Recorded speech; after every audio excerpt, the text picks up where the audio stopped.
Hi, my name is Rabiya Khan. I'm here to discuss my experience as a Muslim American woman. It's a big challenge. There's a lot of fear and hysteria surrounding Muslims and a lot of misinformation and myths. And so whenever I'm given the opportunity, I like to come out and debunk those myths.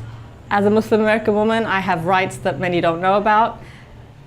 For example, I'm a divorced woman and I had the right to custody of my child. I had the right to alimony and child support. And those rights are explicitly written out in Sharia law, which is another thing that everybody's afraid of. But Sharia law gives me that right to get a divorce, to keep the custody of my child, to get an inheritance, to own land, property, keep my income, lots of different things that people wouldn't know about Sharia law.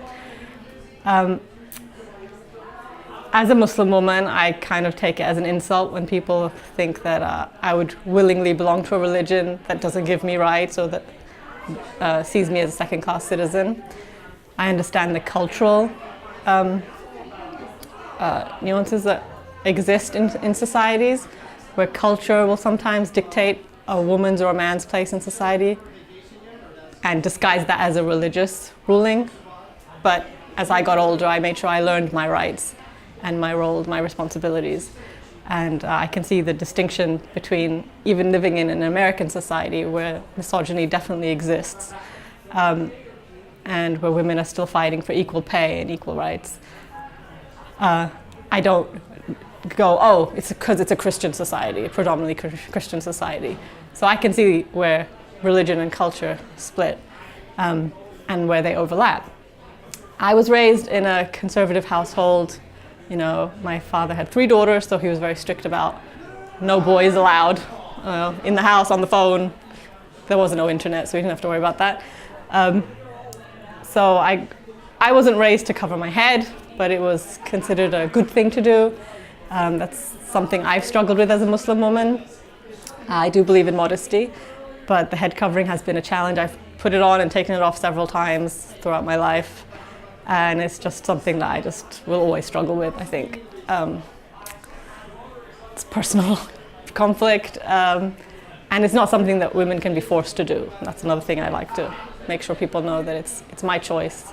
Some of the challenges recently have been surrounding the Muslim ban and this idea that only Muslims can be terrorists. I find that ridiculous, but you know, the more we have events like this where we can engage in dialogue, talk to one another, ask each other questions, be open to those answers. You know, I don't expect people to come here without any inherent bias. So one of the first things I do is ask people, think of the words that come to mind when you hear the word Muslim or Islam.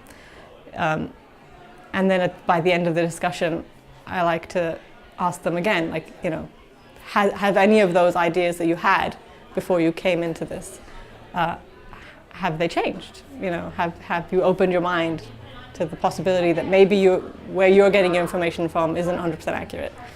And that's why I have a stand called Meet a Muslim American. I did it at the Race Against Racism last year, and I'll be doing it again this year. And it's for a chance for people to come and actually speak to a Muslim, because polls show that most Americans don't personally know a Muslim.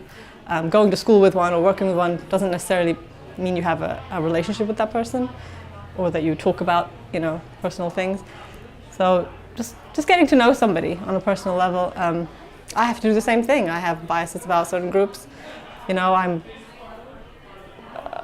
a little skeptical about people who like to flaunt their guns. You know, I get to know people who are avid gun rights owners and try to, you know, overcome my own fear and bias that I may have about certain people in society. So it's important for everybody to do, and especially now when there's so much misinformation, so many fake news sites and, you know, propaganda and corrupt politicians. We really need to engage in dialogue, and these events are really meaningful and serve a great purpose.